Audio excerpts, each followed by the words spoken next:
Good morning, everyone. Thank you for joining us here today. I'm Mayor Kudson, City of Eugene. Pleasure to represent our community.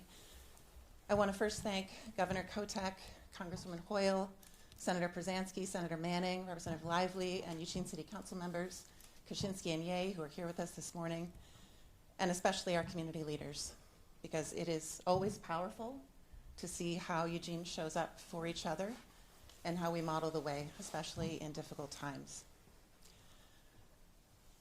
I'll hand off the microphone to our governor in just a moment, but first I want to thank 3 different groups of people who have been showing up for our community in this impossible time in very different ways, and they've been doing it beautifully.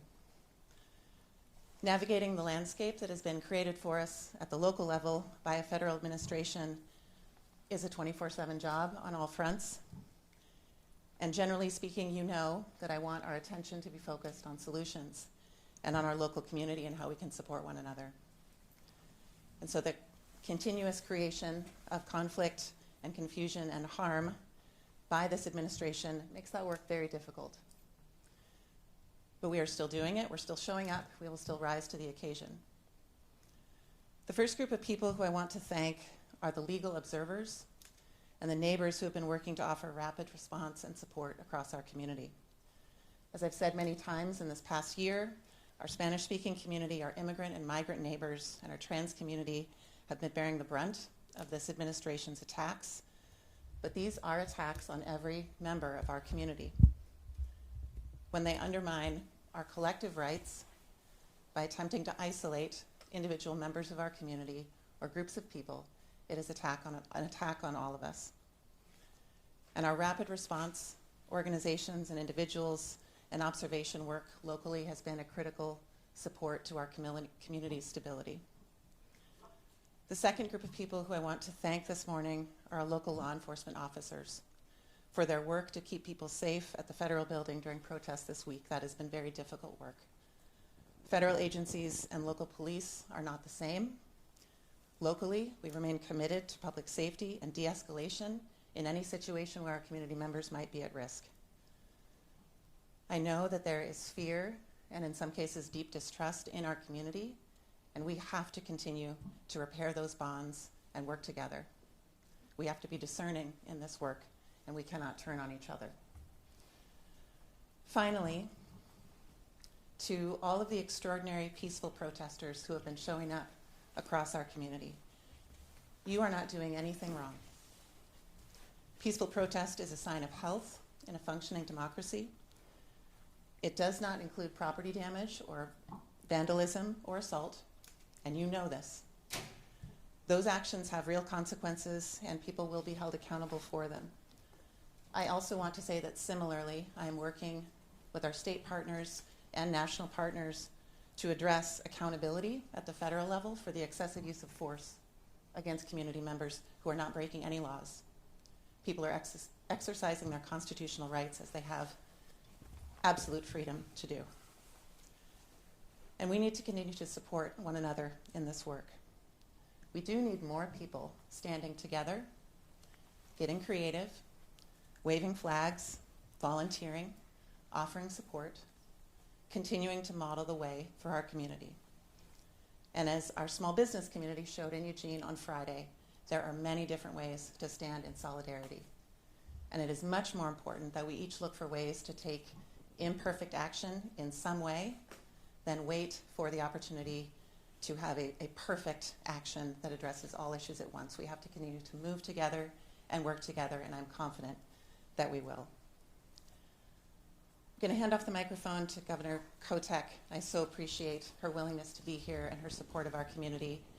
And as I do so, I also just want to again appreciate the community members standing behind me, the ways in which they show up in our community, the ways in which they model the way for our community.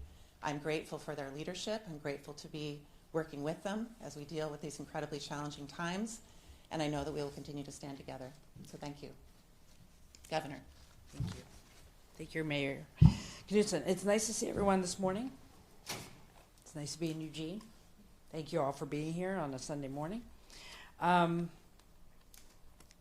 here because I want the residents of Eugene and the entire Eugene Springfield area to know that I stand with them in their frustration about our federal administration and our belief in peaceful protests. We are here today unified, elected leaders, community leaders, about who we are as Oregonians and how we uphold our values. And part of the goal for this morning was to hear directly from community leaders about how the community is feeling, what they're thinking, what happened here the last couple of days in terms of protests, and how we can make sure that we stand together to promote that peaceful protest that we know is so important in this critical moment for not only our state but for our country. We know that the Trump administration's aggressive ICE tactics are creating fear. They are tearing families apart and, as we have seen, taking lives. And that's wrong. It's un-American. It's immoral. And we as Oregonians will stand together to say no to that.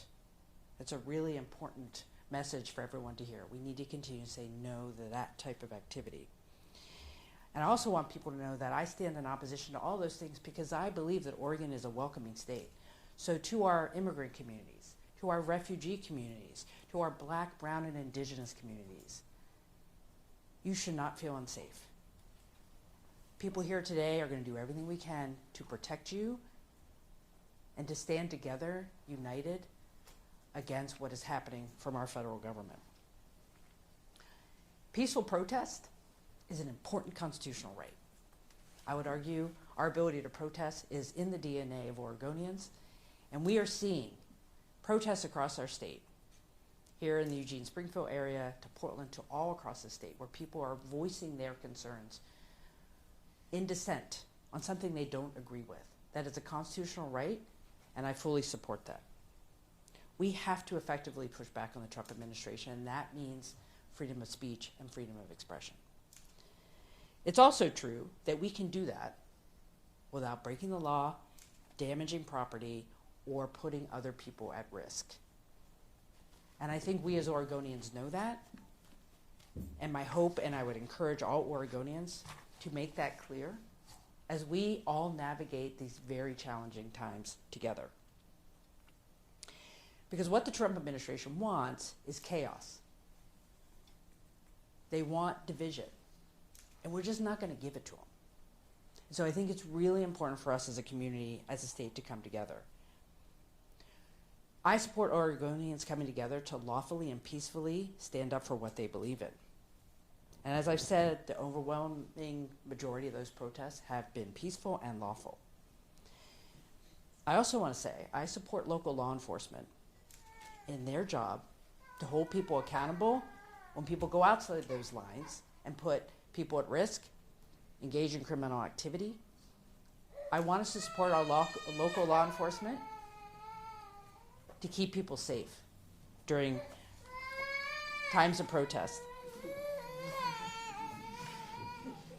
I also, and let's remember that we're all coming together so that child has a future in a democracy, in a country that believes in the people having a say in their government. And that's why we're all here, and that's why we, those are core values for Oregonians. I also want to say I reject the dangerous language that we're hearing from the president in the last couple days, saying that people who dissent are engaged in disorderly conduct or criminality. We know that's not true. The vast majority of folks who are protesting here in the state are doing it lawfully and peacefully. I also want to say that I believe the federal government should be suspending all of the enhanced federal immigration activities at this point until we have a full investigation of lethal force that has occurred, that any individual involved in lethal force on behalf of the federal government is held accountable, and making sure that federal agents are trained to lawfully do the types of immigration enforcement that they believe needs to happen. But that is not what is happening today. And so I would ask the Trump administration to suspend what they're doing until we have all the answers, so we can have safety in our communities before they do anything else.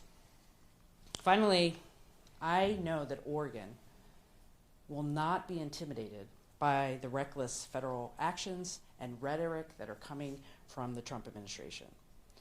And we will not allow our communities to be pulled into unnecessary conflict. I never want to see neighbor against neighbor. Let's remember why we're here. Let's remember what we're protesting for. For a community that is welcoming, a community that is safe, a community where we get to say what we don't agree with, and do it in a way that everyone can do it peacefully. It's painful when we hear that folks who want to peacefully protest are scared about going out. Let's create a place where people can be out and feel safe, peacefully protesting. And I know that's what the leaders here believe as well. So we need to stay focused, protect one another, protect our values, and do it in a way that we can stand together to stand up for what we believe in. And here in Eugene, in the Eugene-Springfield area, I know that can happen. And you have great leaders in this community who are here to support your ability to peacefully protest, but hold people accountable who get outside the lines. So thank you very much. And with that, I'd like to hand over the mic to Congresswoman Hoyle.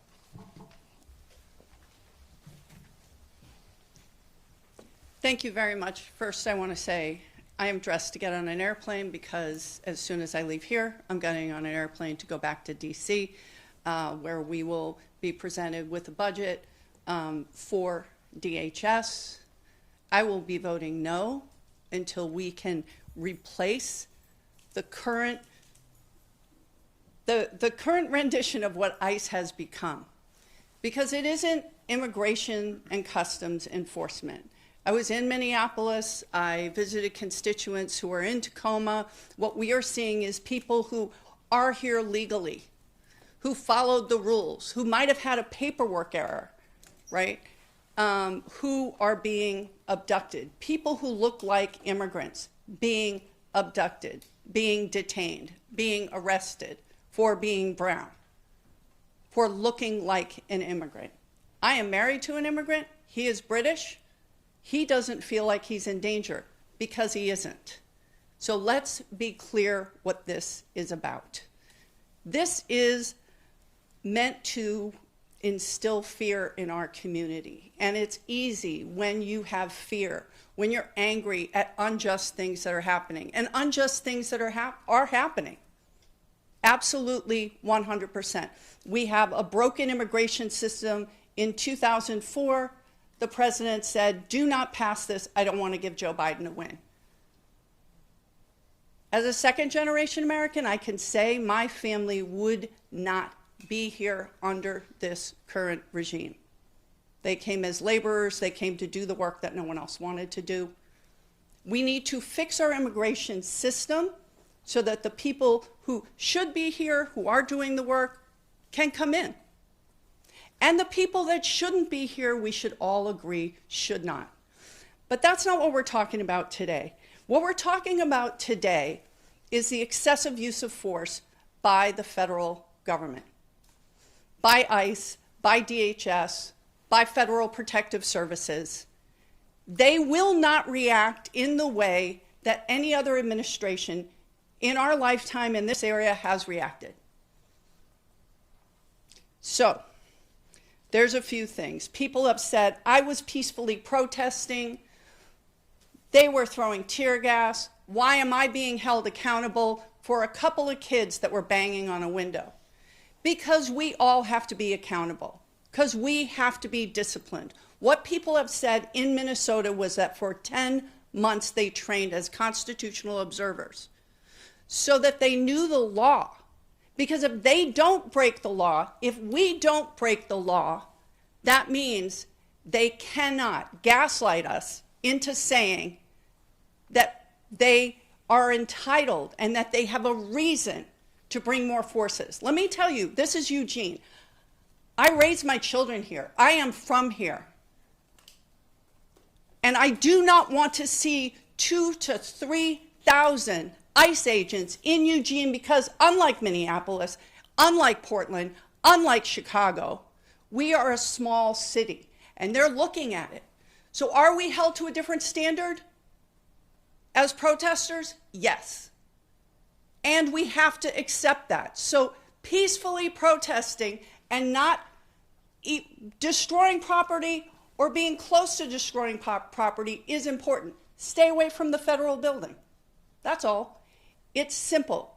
And keep showing up, because that is what works when people stand up and exercise their First Amendment right to protest, to free speech, and doing it peacefully matters. And that is hard when you have a government agency that is overreaching and instigating because they want chaos. And what we heard in Minnesota over and over and over again is do not take the bait. It is harder to hold yourself back when you're angry and when you're afraid. But the fact of the matter is, the people who will suffer most if Eugene becomes the place where the president and Tom Homan deploys ICE, the people that will be hurt the most are our immigrant neighbors. Anybody that walks around looking like they might be an immigrant, and that means they're black or brown. So if we want to protect the most vulnerable, we have to be disciplined. And that is more than just yourself being disciplined. That means being disciplined and holding our own accountable. Because that peaceful demonstration will do more. And so I believe in the Constitution. I took an oath to obey the Constitution. Again, I'll be going and voting no on any budget that does not replace the whatever ICE currently is, because that's not about immigration. Customs enforcement is supposed to be within 100 miles of the border.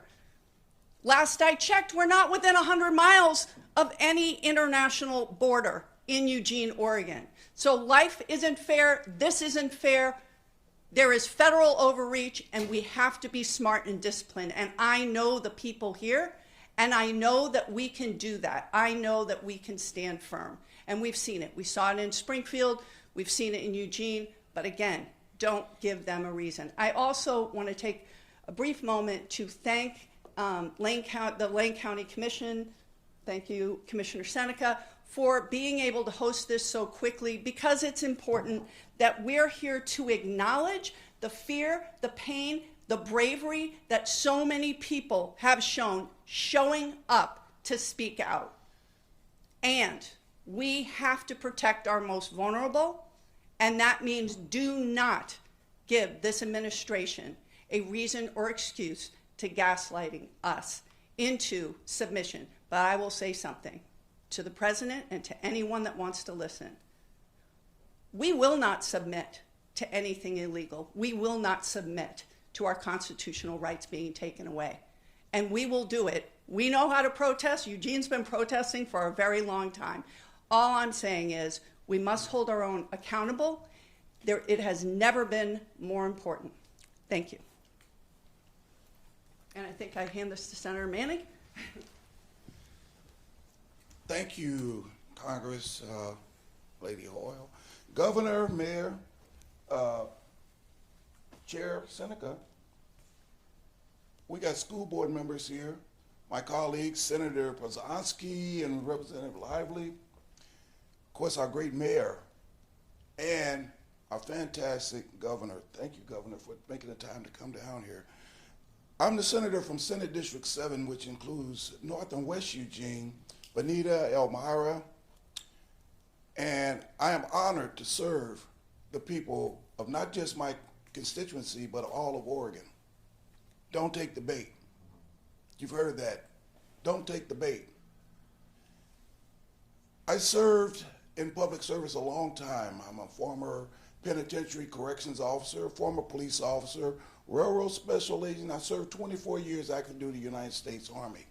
One of my assignments was as a United States Army Assistant Inspector General.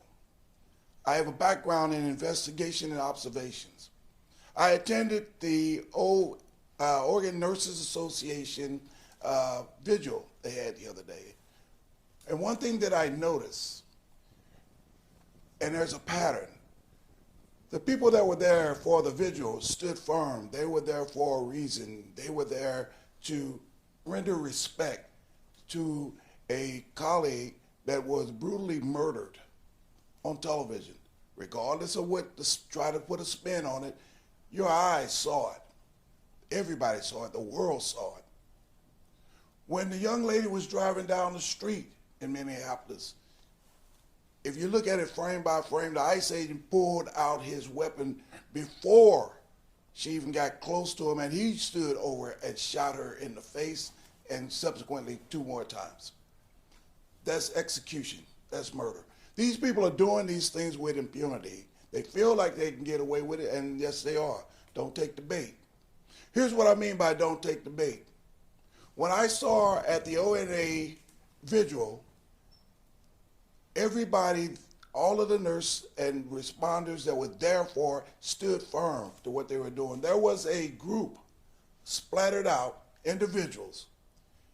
They would break away, walk over to the federal building, cause a ruckus, and then run back into the group where you had a peaceful protest. It didn't work. They did it 3 or 4 times because I was watching them. One time they yelled, ICE is coming, trying to get people to panic. Don't take the bait. Don't take the bait. To those that are engaging in that activity, I ask you to examine yourself. What if there was your mother, your daughter, or your family that was in that crowd, and all of a sudden you had a hand in creating a riot and they are injured? To those that are doing this, I ask you, stop it. Peaceful protest is something that we all agree with. I served in the Army 24 years active duty to protect and defend the Constitution of the United States so that you have the right to protest. There are a lot of people that have given up their lives for the right to protest. Those peaceful protesters, don't take the bait, because that is what they're trying to do. Your message is solid. We stand in solidarity. We stand in solidarity for peace, prosperity, and those that are suffering because of the federal government overreach, holding funds that are directly impacting those that are most vulnerable, children, people that are in assisted living homes, schools. People are afraid, but you know what? Together we're stronger. Don't take the bait. Don't take the bait. Those rioters that come down here, I don't even know if you're here from Eugene area. I think that you are a professional at it. We had a town hall, one guy standing in the back looking like a mass marauder. What the heck is this? We are all in this crap boat together. Don't take the bait. Thank you.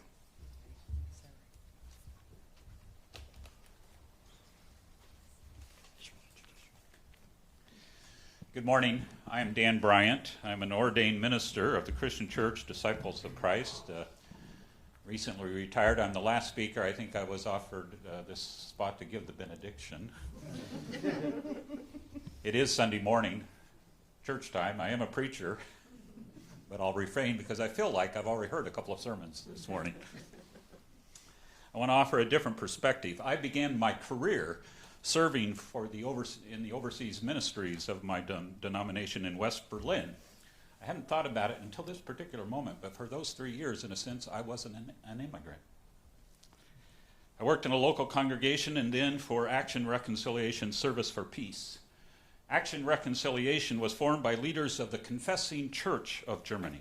That group of Christians, including the famed Martin Niemöller and Dietrich Bonhoeffer, martyred by Hitler, who resisted the rise of Nazism. They established Action Reconciliation after the war to atone for the sin of their country through acts of reconciliation in those countries that were their former enemies.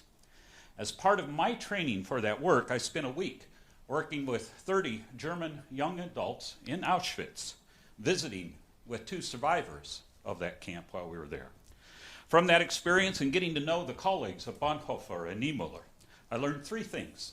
First, I came to understand the incredible importance and value of the democracy of this country. and hence the importance of fighting for it, but peacefully, nonviolently. Second, I learned how essential it is to work against anti-Semitism, xenophobia, and propaganda that vilifies the marginalized of our communities.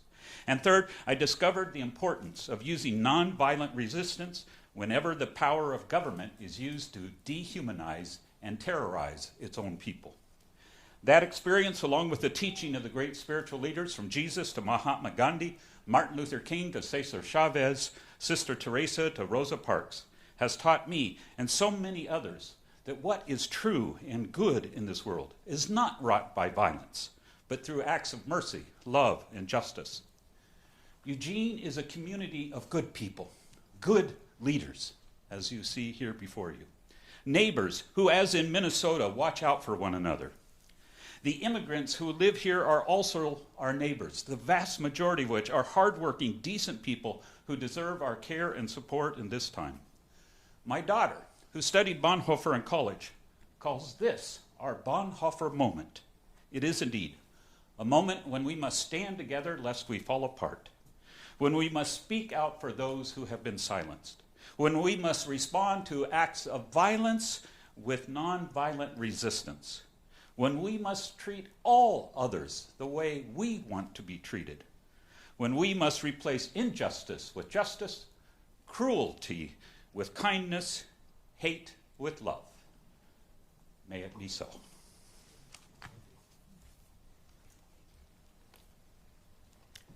Thank you to all of our speakers and elected leaders here with us today. I think we'll open it up now for a couple of questions, and I may bring different people to the podium depending on the question, but yes. Hi, I'm Ashley from Lookout Eugene Springfield. This is for you and the governor. Have any other riots been declared from protesting activity in recent months in Oregon? And Mayor, do you stand by EPD's declaration of Friday's riot? I will ask the governor to step in to speak to other jurisdictions and locations, and I've of course been in very close touch with Chief Skinner and Eugene Police throughout not just this past several days, but past several months. What I would say is the decision to declare the riot on Friday evening was made by our Chief of Police with the full awareness of also our City Manager Pro Tem, and that Mayor and Council were also advised of this change in the circumstances.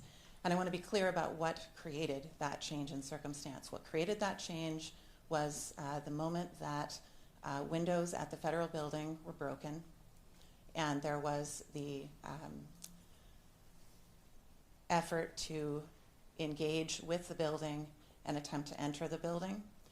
And why our Eugene Police stepped in that moment is because we needed to protect our community. I want to be very clear that EPD coming forward, creating a barrier, and I've tried to speak to this in other statements, but creating a barrier between federal agents and the public gathered there was to protect the public gathered there. It was not to create a barrier to protect anything other than that or any other set of ideas about what might be happening. Said this was not a hypothetical situation. This was a very real circumstance where people's lives could have been at risk. And as Senator Manning mentioned, and the governor mentioned, we do not want to give any reason to the opportunity for people to use excessive force against members of our community. So I absolutely stand by that decision to declare a riot in that moment. We have not had any other declarations as such. As a result of actions this week, my understanding is we now have more federal presence in this community. So the importance of peaceful protest is that's the main message of today, that we need to do this work in a way that is creative and courageous and strategic and purposeful. The purpose of these protests is important, and I would just ask our community to recommit to that effort. I'll let the governor speak to other jurisdictions. Thank you, Mayor. Yeah, my recollection is there have been a couple other moments in the last year or so where riots were declared for the same purpose. When there was escalation to keep protesters safe in an evolving situation, and then to de-escalate situations. So we can get you some information that has happened in Portland. I also want to offer one clarifying note because I have seen some inaccuracies in conversation in community that are quite different from conversations I've had with our Chief of Police, and that is a clarification that EPD, when creating that barrier between a very hot-tempered group of protesters and the federal building. They managed to maintain that barrier, but there were no uses of force, no deployment of munitions, no arrests made by Eugene police. Very important, because I have seen some reports that say that Eugene police has been a part of sending pepper balls and gas out into the community, and that is not our local law enforcement. That was not the case on Friday night. I also want to reiterate something I said briefly earlier, which is I am working with our state partners and our national partners to address how it is that we can protect our local community members from excessive uses of force when people are exercising their constitutional rights. We've never had to deal with a situation like this one before. That doesn't excuse us from dealing with it. So we'll be working on that, and I'll have more to share. Yes? Zach Ziegler, KLCC.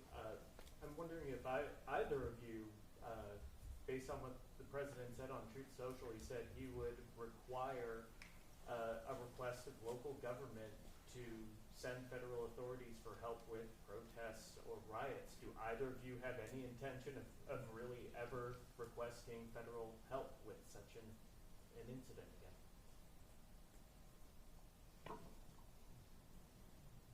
again?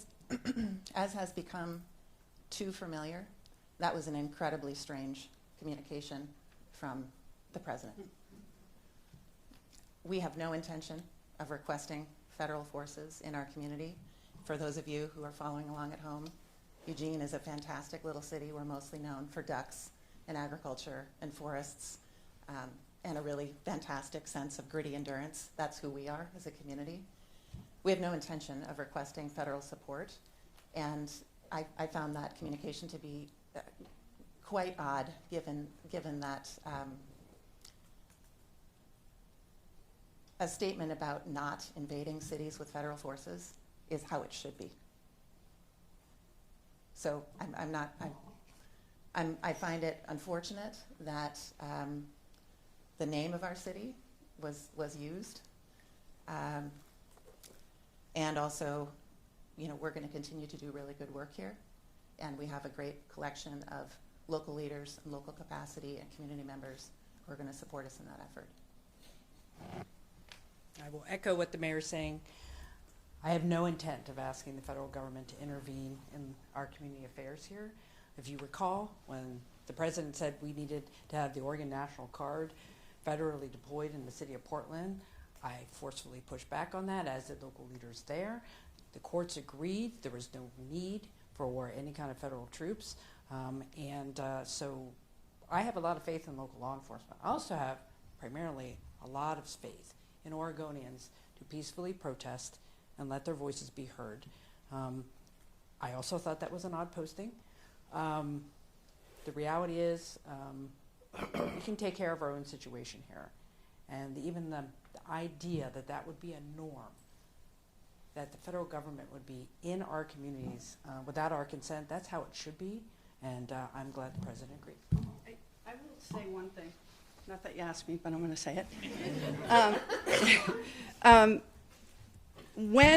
Yes, it was an odd posting, as we're seeing these sort of late night rambling posts.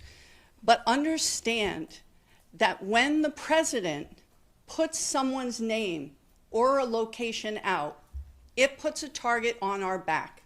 I had my husband's family in England, send me the link to the Daily Mail where that was posted, and it was much like Fox News saying, Eugene is out of control.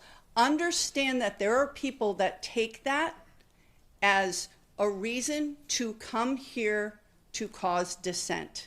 So I will echo my good friend Senator Manning saying, don't take the bait, but also let's understand what the code was in that message, which is, Eugene, that's your target. Yes. Ben Bakken with Lookout. This question is from Governor Kotek. Aside from seeing the president's social media posts, does your office have any more formal line of communication with the White House? And if so, what are you hearing? Or is it more you just see social media when everybody else does? Well, the practice has been not to have any proactive communication from the White House. These things just kind of pop up in social media. But I did text the president and said, we have this under control. We're good. If you need any more info, let me know. Yes. Brandon Kemmerman, KVAL News. Can I just follow up on that with the governor? Did he respond? He did not. I also just wanted to ask, there was a report that the president had, or a White House official had said Oregon was next after Minneapolis. Have you heard anything in terms of a surge of ICE agents? Have you heard anything about that or had any communications? And then I also just wanted to ask Mayor Kudson, do you feel excessive force has been used by federal agents this week in Eugene?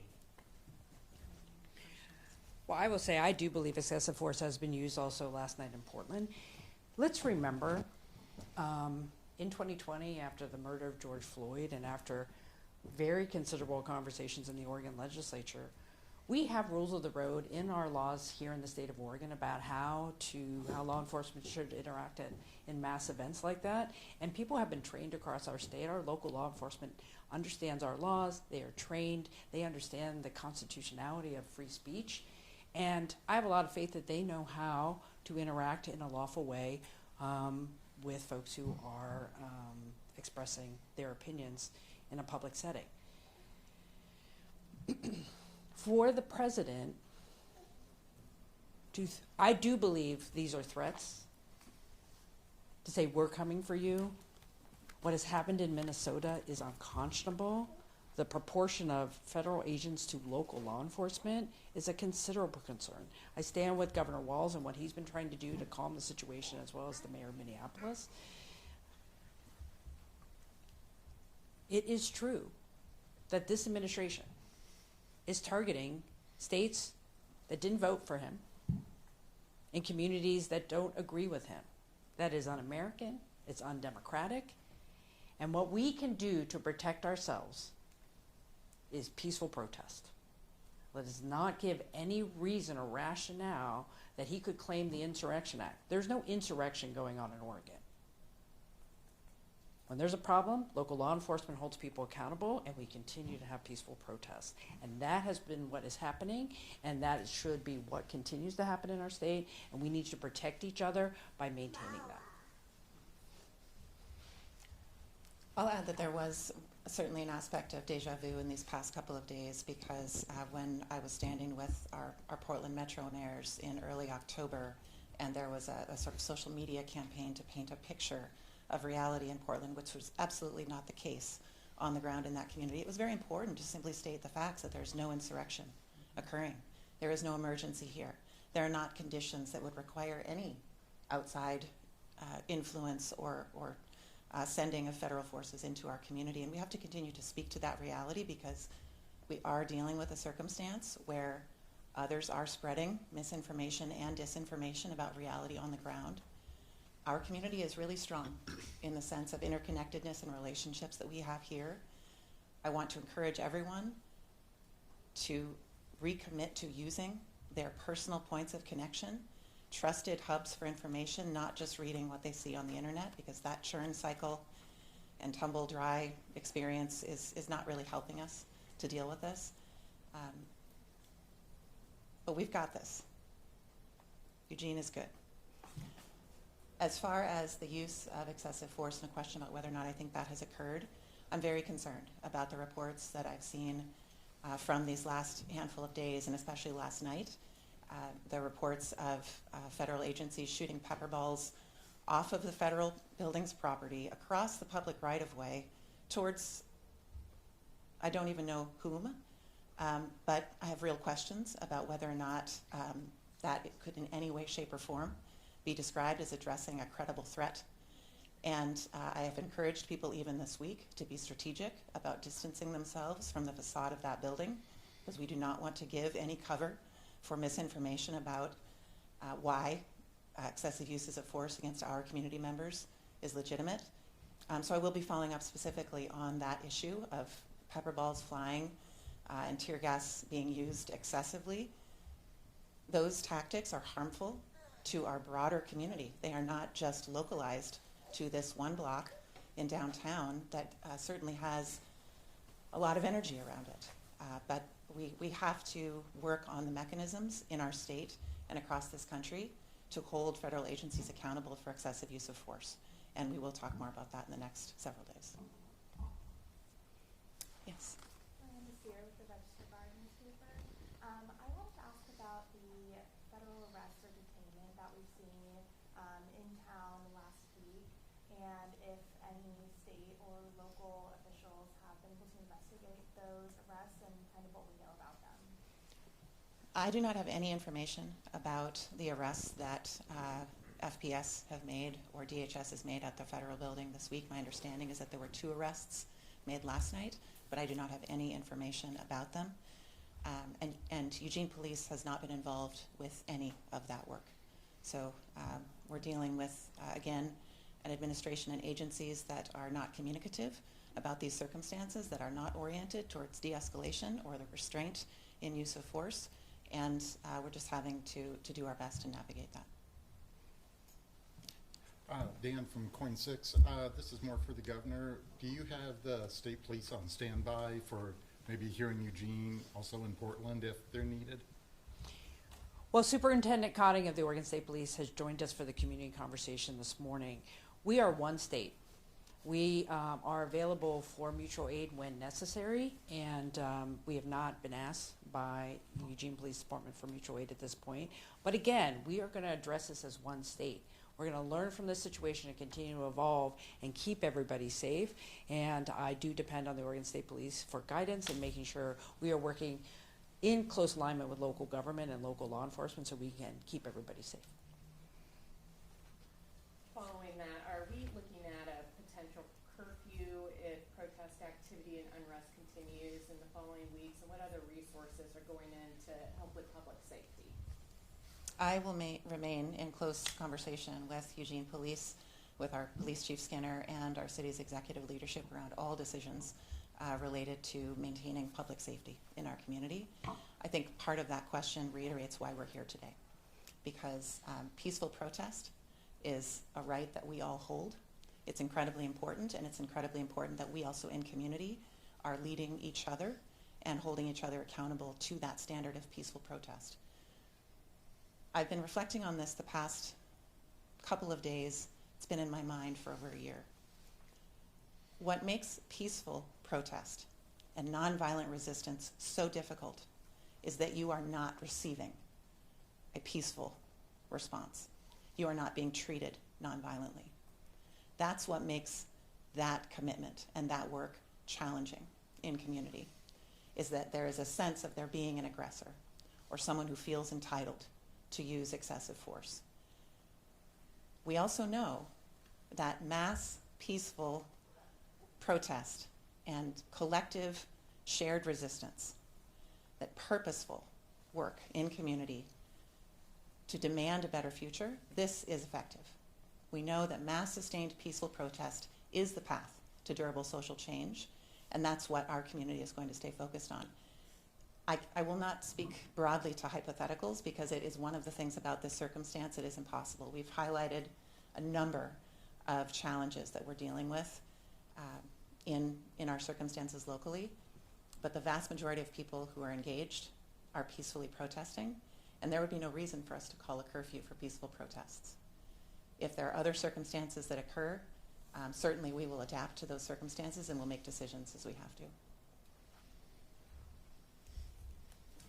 Has there been any evidence given beyond federal authorities' words that people actually entered the building? Is there video footage, eyewitness testimony that people actually entered beyond just breaking the windows? I have not seen videos of that moment in time. I've received multiple reports of what was perceived to be that intent, and I don't have any more information to share other than that. I think it's important to clarify that the moment that that window was broken, circumstances changed at that building, and we have to be continually adaptive to circumstances to protect our community. We're very, very focused on protecting people from terrible outcomes, even if it seems as though they are pushing towards those outcomes. We are going to try to protect people. And last question, if there's one more.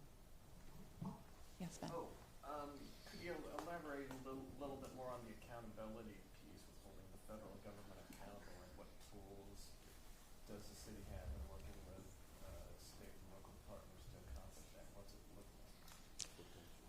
These are tools that we are trying to build in real time, and this is not work that is just in our community. It's work I know at the state level.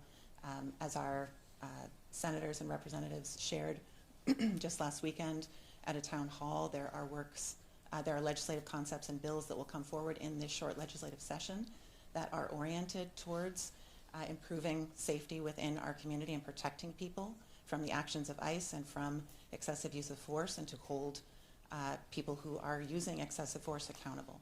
So there is a statewide collection of bills and legislative concepts that will be coming forward over this just next couple of weeks. I'll also say nationwide, as you have certainly seen from other cities, this is not unique to Eugene, what we're dealing with.